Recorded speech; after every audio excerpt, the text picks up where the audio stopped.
The afternoon sun sat high and brutal over the city. The kind of midday heat that made asphalt shimmer and shadows shrink to almost nothing. The parking lot behind the greenfield shopping complex was mostly empty at this hour. Most people preferred the shade of the indoor garage on the other side of the building.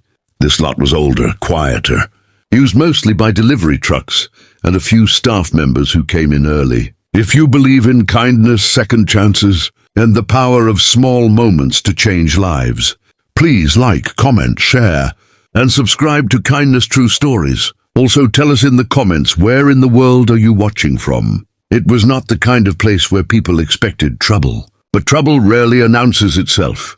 Marcus Webb was 34 years old, broad-shouldered, and tired in the way that only single fathers understand. A deep, settled tiredness that lived in the bones, but never quite reached the eyes. Because the eyes were always watching, always alert, always scanning for whatever came next. He was crouched beside the electrical panel on the outer wall of the complex, doing what he did most days, maintenance work, the kind that kept buildings running while nobody noticed or said thank you.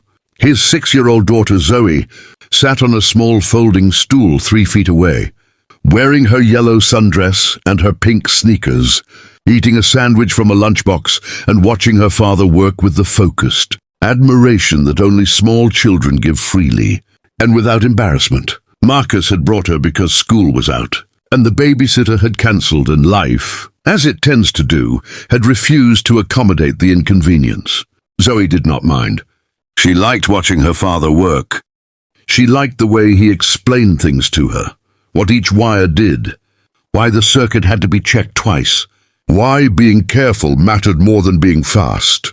"Almost done, Bug," Marcus said without looking up, his screwdriver turning slowly against a connector bolt. "Then we get ice cream." "Chocolate," Zoe said firmly.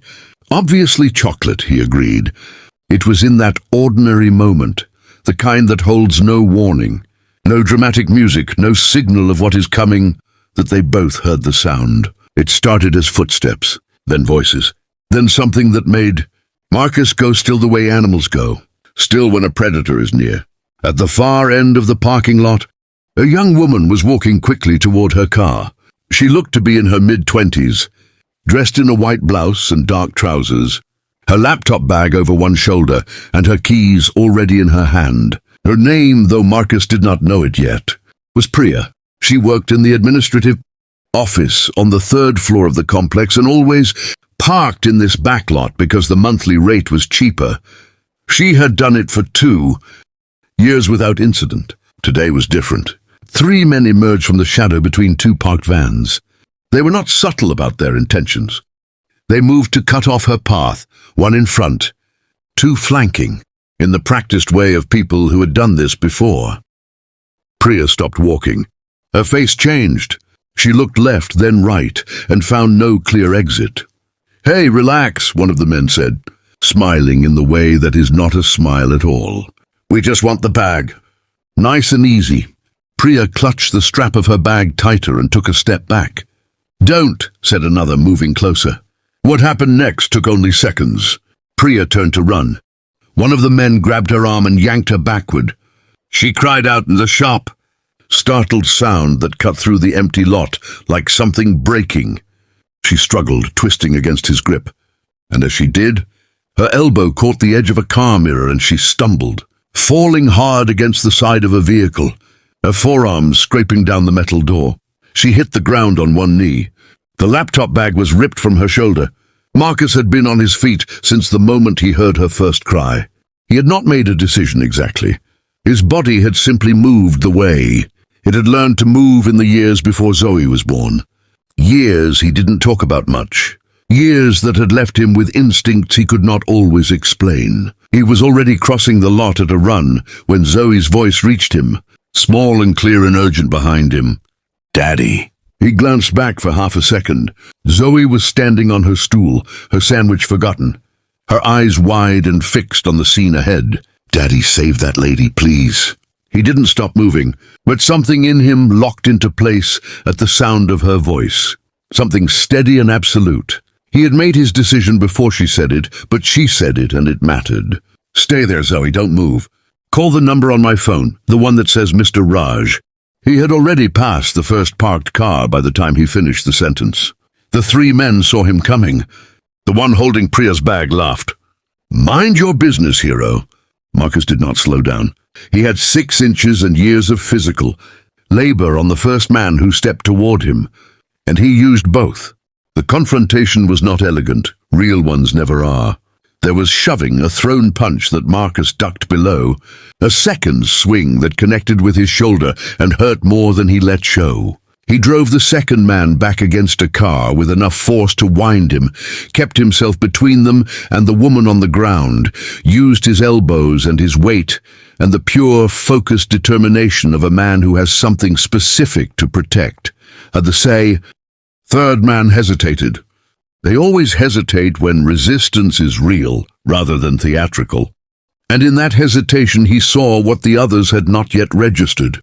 Zoe, standing at the far end of the lot with a phone pressed to her small ear, speaking into it loudly and clearly, the way her father had taught her to speak in emergencies, calmly, with the address, with the details. A phone meant a call. A call meant time was short.